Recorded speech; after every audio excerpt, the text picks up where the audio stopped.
Assalamu alaikum and Ramadan Mubarak. You're tuned in to the Sajdah, Wendy Muhammad YouTube channel, and tonight is our final episode of Ramadan Motivation for Conscious Entrepreneurs. So sit back, stay tuned, and we'll be right back after these short commercials. You're tuned in to the Mind of an Entrepreneur show with your host, myself, Sajdah Wendy Muhammad.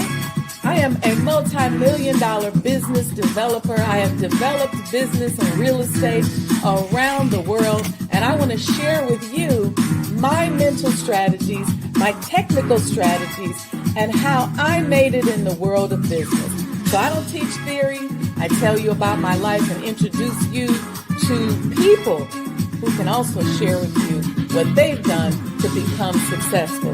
This is a practical show. This ain't a theory show. You don't want to miss it. So stay tuned.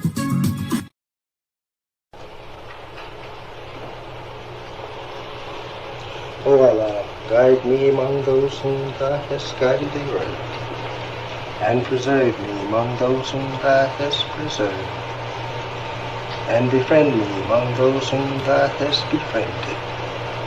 Bless me in whatsoever Thou dost grant me, and deliver me from the evil of what Thou hast judged. Surely Thou judgest, and none can judge against Thee, and he whom Thou befriendest is not disgraced.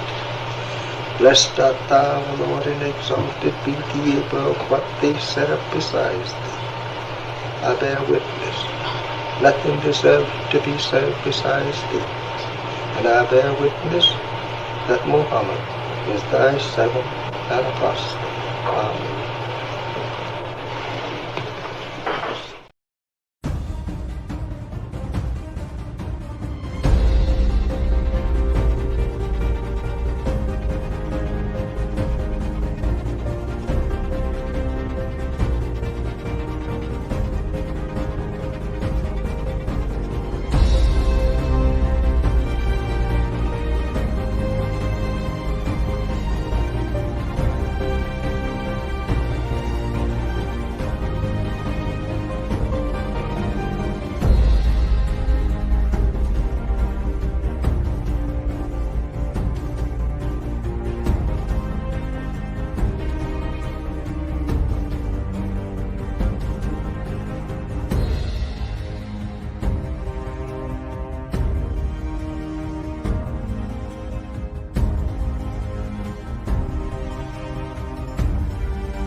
alaikum, family, and Ramadan Mubarak.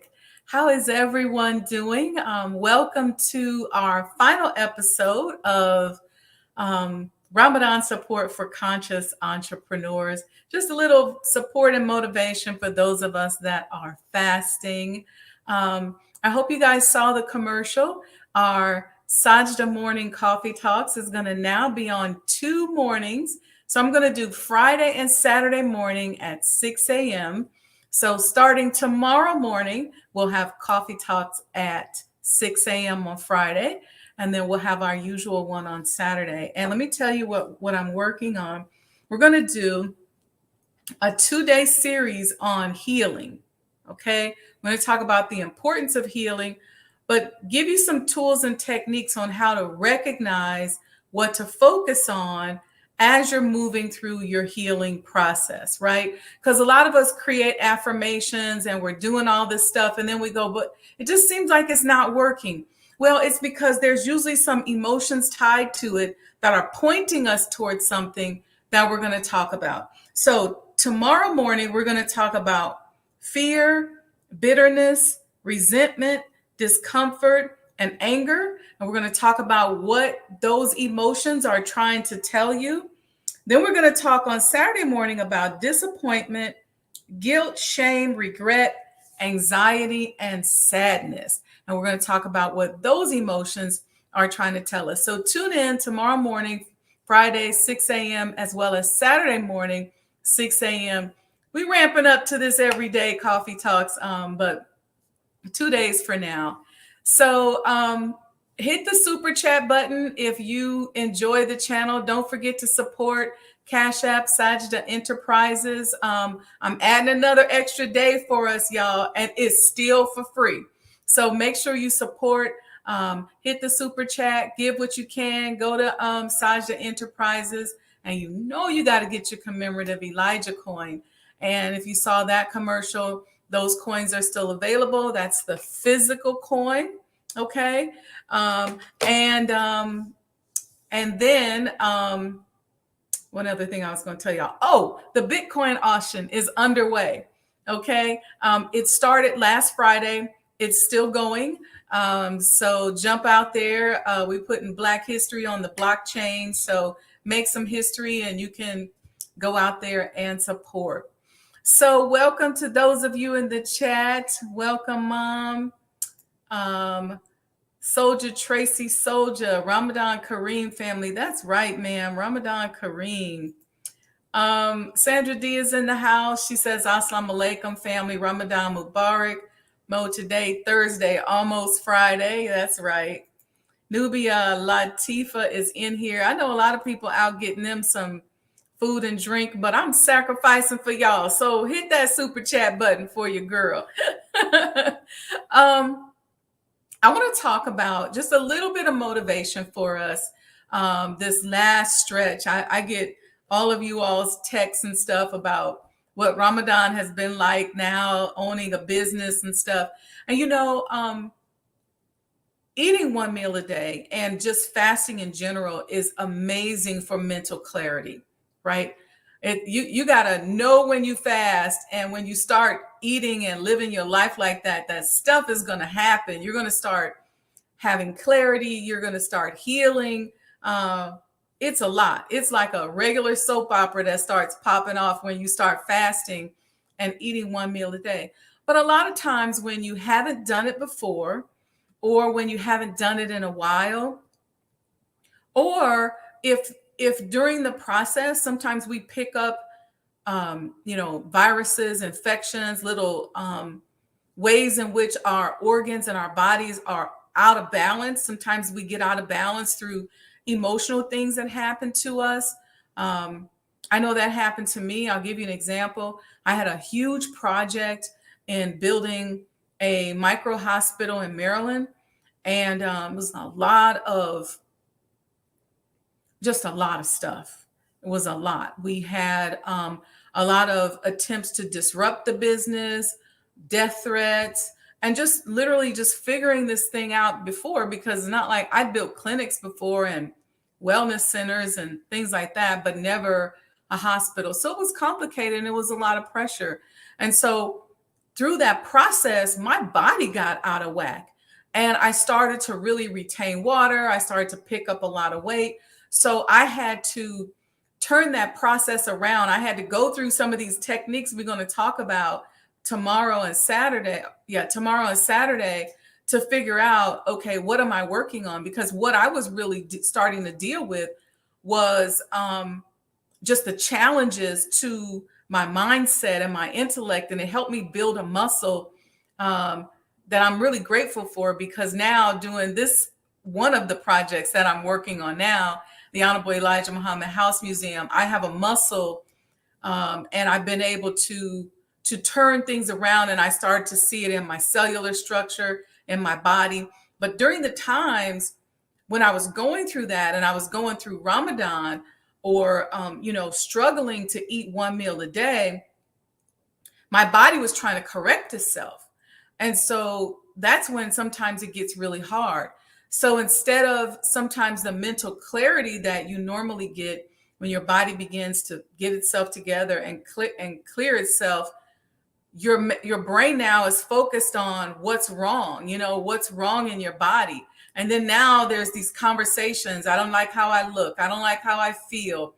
I got to get it together. And you're doing all this stuff, and it makes it tough. And let me tell you, there's a difference in doing Ramadan when you have a business and when you work a job. Because when I was doing consulting work and I was working for somebody else, right? I could kind of use my deceptive intelligence to just decide that this is about to be a lower energy, lower output month. Okay, it's Ramadan. All the extra grinding and all that stuff that I normally do. I'm just not doing it. And so you just make that decision, right?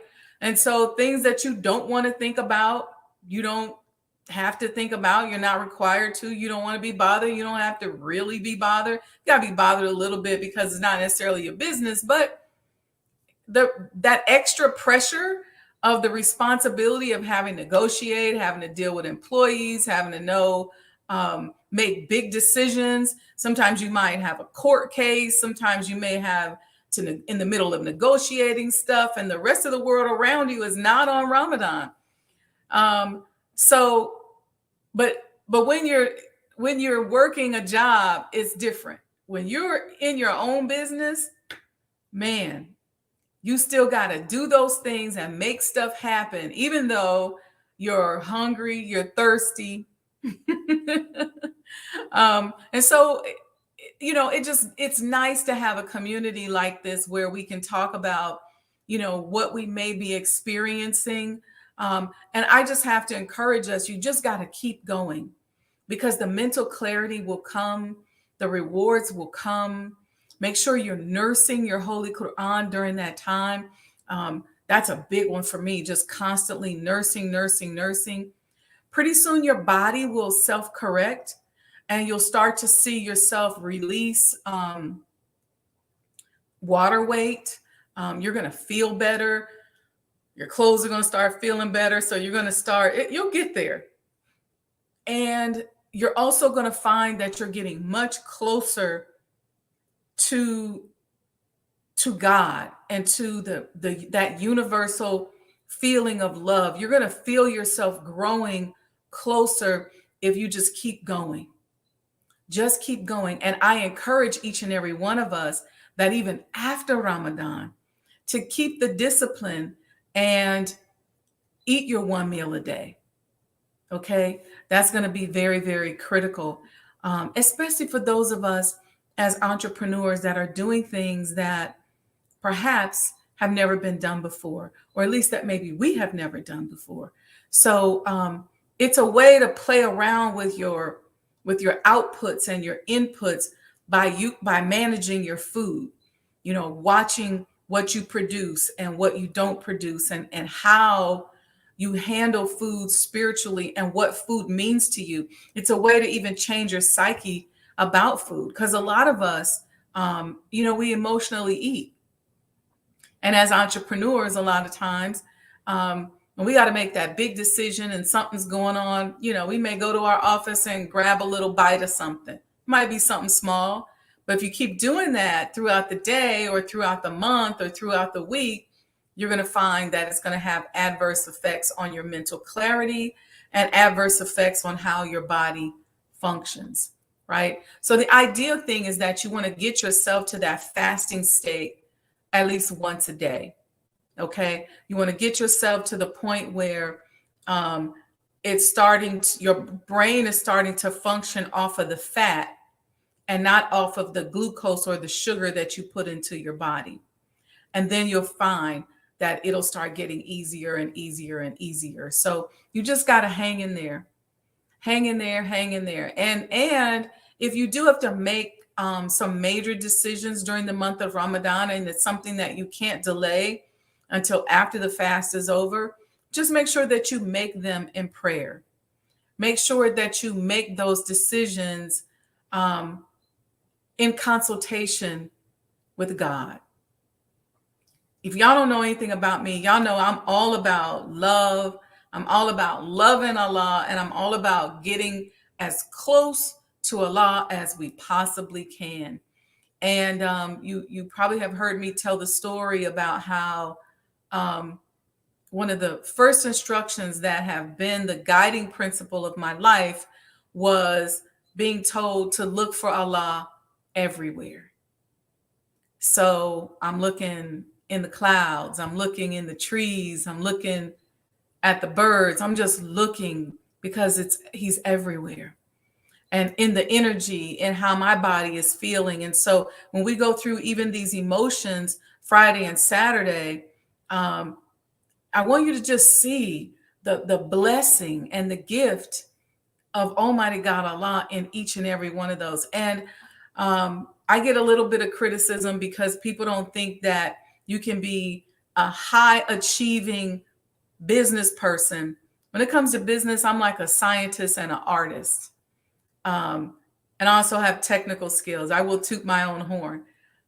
But I give all credit to Allah, and I make sure that that spirit and that energy is incorporated in everything that I do. So whether it's decisions, whether it's the creative process, whether it's how I'm interacting with people, whether it's how I respond to an email, what I say, even if I got to set a person straight and get them together and tighten them up, that element of understanding the universe is there. And so the love part don't just mean all marshmallows and roses, although the marshmallows and roses are there. It also means sometimes straightening things out, getting the math right. What else was I going to tell you guys? Be patient with yourself and be patient with others during this Ramadan period, especially these last few days. I think when we wake up Tuesday, we should be celebrating Eid. We should be there. But be patient, because I know a lot of people fall off after the night of power. You know, the night of power is tomorrow. And I've seen people just go, all right, I'm done. No. You got to hang in there and make it to the finish line. Make sure that you get there. Keep striving. For me, as I start to really get close to just recognizing and emanating that universal love, just going through my body and feeling it, my sleep patterns get off. So today, I think I woke up like at 2 a.m. And so what I do then, of course, is pray. I may read a few verses of the Quran. I may just meditate. It just depends. I may go ahead and allow my mind to think about what it is that it wants to think about. I may allow myself to just receive the download that I feel like I'm getting from Allah. So you'll learn to work with your body and work with yourself. I have some days where I go, you know what? I got to lay back down. And sometimes it works and sometimes it doesn't, but you just work with your body and just have fun experimenting with your body and experimenting with the new you, because every time we do this, you're going to find that you're going to become newer. You're going to become better. You're going to become stronger. Some Ramadans are harder than others. Last year, Ramadan was really hard for me. I was struggling with headaches and I was just having a hard time.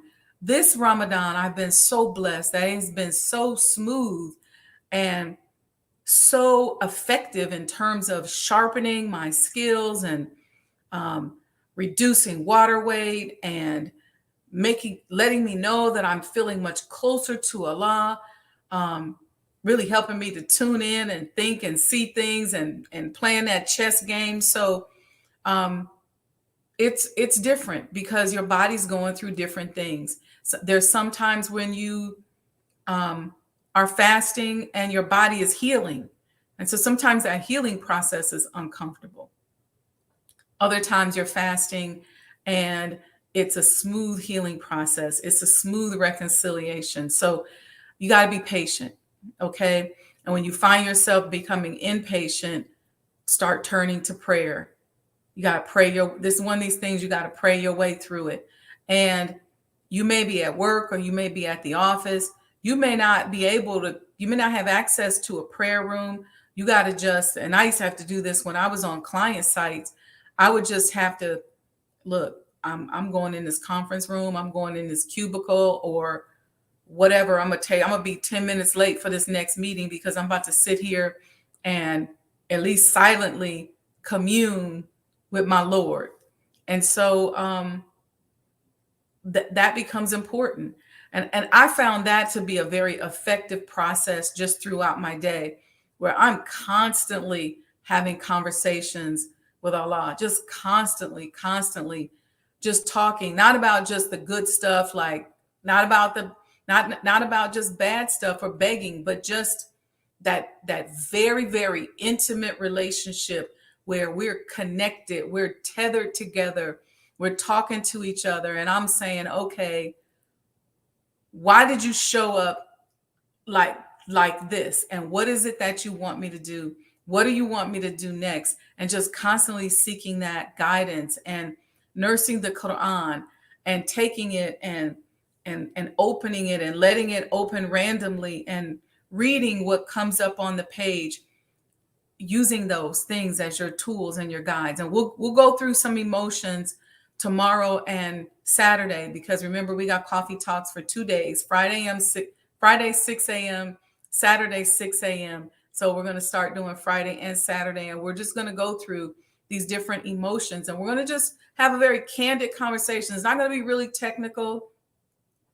It's just going to be talking about how to get us through this healing process. Because listen, family, if we don't focus on healing, we're going to be challenged with whatever rewards that we receive from our hard work.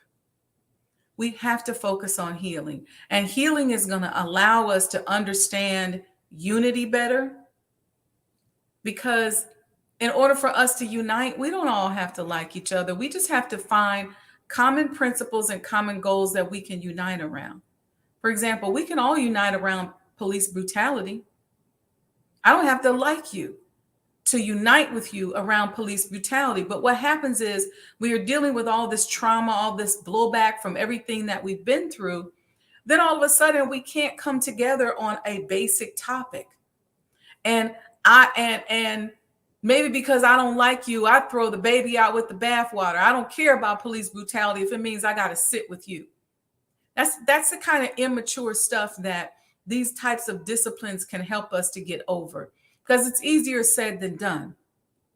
When you have trauma responses and you're constantly being triggered by past traumas and you don't know how to read your emotions. And so I'm going to teach us Friday and Saturday about how to use our emotions as compasses to understand where we are and what we need to focus on. We don't have to like each other to unite around the importance of education and properly educating our youth and making sure that not only are our youth global citizens, but so that they can thrive and win globally. We don't have to love each other. We don't have to look alike to unite around that.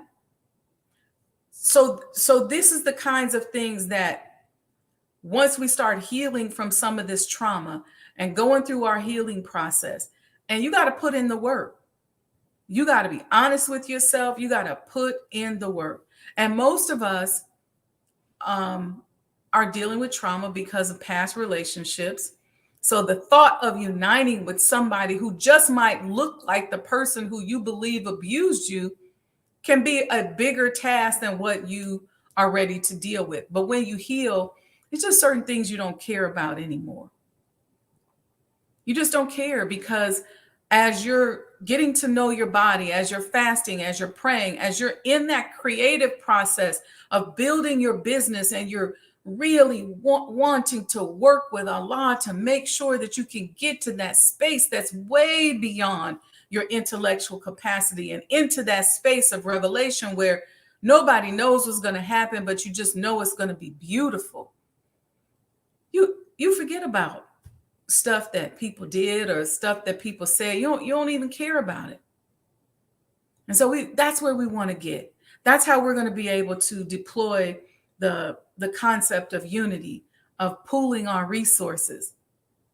You'll be okay with sitting down at the table with somebody and pooling your resources with them as long as you all can unite around a common goal.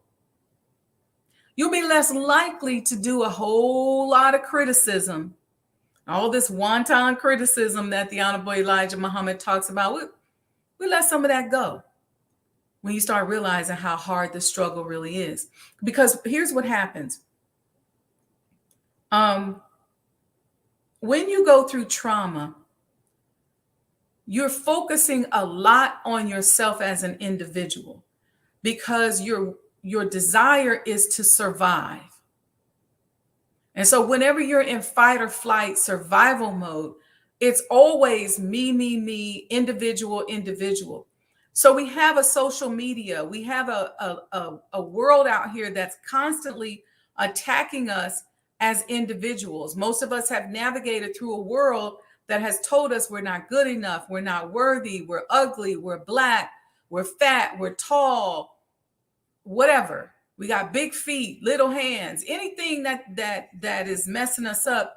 So we're trying to survive, and we don't know how to read our emotions. So we don't know what fear means. We don't know what guilt means. We don't know what it's trying to say to us. And so we get into this survival mode. And so we're rugged individuals. It's me, myself, and I. Me, myself, and I. Now, as you're healing, there's some of that is valid, where you do have to go inside and take responsibility for yourself. But some of the extreme individualism that we practice, especially as Black people, as of late, we used to be a lot more communal as a people. And you know, the community can help to heal you. If you can find your right tribe, your right community. I'm not saying that you just got to get out here and open your doors to everybody, but you got to find your tribe. You got to find your people. And that kind of healing can really be helpful. I'll tell you something that a sister said to me on Saturday. Shout out to Sister Jennifer, whose designs are amazing. Went to her fashion show this weekend. I think it's Regen Ma. Ooh, don't quote me. But look on my social media pages. I tagged her. Make sure you go follow her. And there was a sister there. We kind of had like a little Vanguard reunion. There was a bunch of us there. We took a picture, and there was a sister there, Sister Danielle.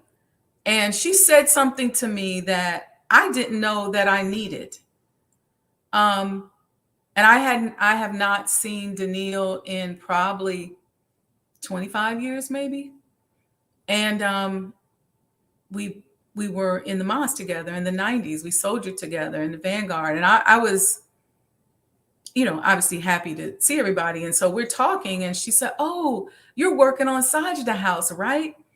And I said, "Oh, yes, ma'am," And I can't remember what she said between that or what I said, but she said this. She said, well, we said that if anybody could do it, you could do it. And I said, really? Because I never thought that they saw me that way. And she said, everybody's saying that. If anybody could do it, you could do it. And I looked at her and I said, I had no idea. She said, well, now you know. And I just looked at how God used her right at that moment.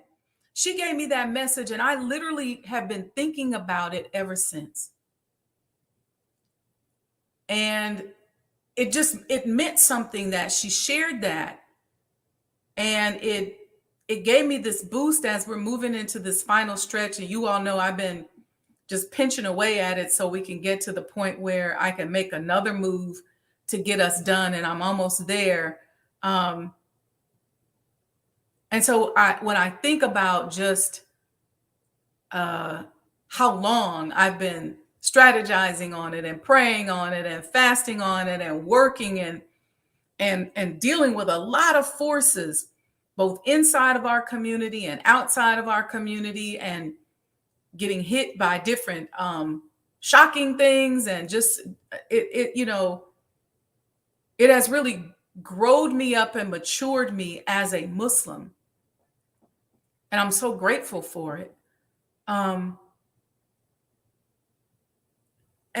her saying that she doesn't know a lot of what I have go through, and will likely continue to go through. But to say that meant so much to me, because it helped me to know that, yeah, I can do this. And it made me just feel proud.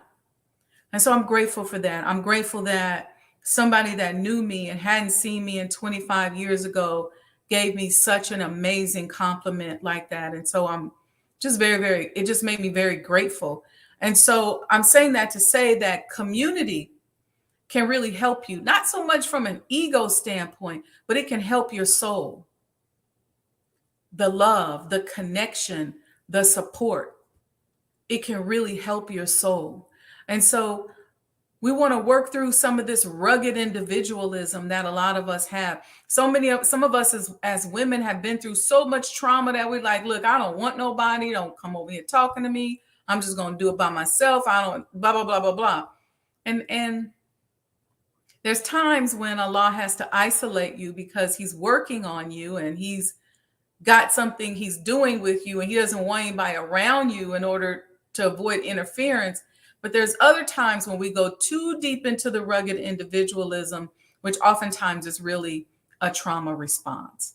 Okay. And fasting and healing and praying and having patience and tuning in to the vibration of the universe, and just sitting with God and not saying anything, just sitting with him out of love, and just we don't have to talk. I don't have to ask you for anything.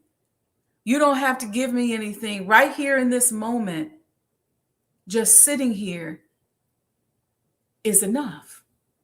And you'd be surprised at how things will start to change and turn around. So hang in there, entrepreneurs. We are in a creative space. You know, sometimes when we hear that word entrepreneur, we think of it as a replacement for a job. Like you can either have a job, you can have an entrepreneur. Yeah, by this world standards, that is very, very much true. But doing for self is a spiritual command. And so it's a spiritual process. And so you can't go hardcore corporate and go, I'm cutting the spirit out of this. I'm cutting Allah out of it. I'm cutting that out of my life. You can't do that, because you're just going to end up looking stupid. Doing for self is a spiritual process, and doing for self is not always just about making money. As we begin to mature in our Islam, we have to do for self in terms of our creativity. What did we show up here to do? What is our main contribution to our community, to our nation? How is Allah going to show up and come through us? Some of us have creative endeavors. Some of us are music artists. Some of us have professional endeavors. Some of us are attorneys, and we start to develop a niche in defending certain types of cases. Some of us, do other things. And so Allah uses us in however he sees fit, but we have to learn to do for self in that way. Because otherwise you can't just keep walking around being a toy soldier or just being on the Ursha board.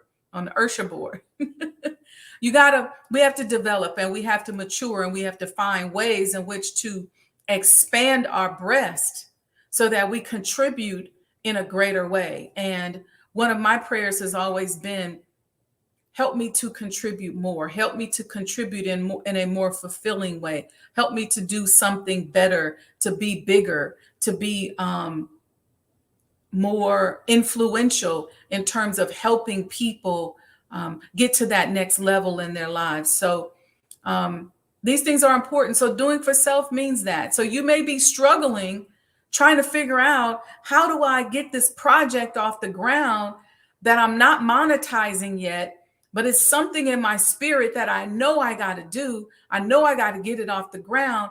And so I'm trying to figure out how to do that. I'm trying to work. I'm trying to volunteer at church. I'm trying to be on post. I'm trying to do all of these things.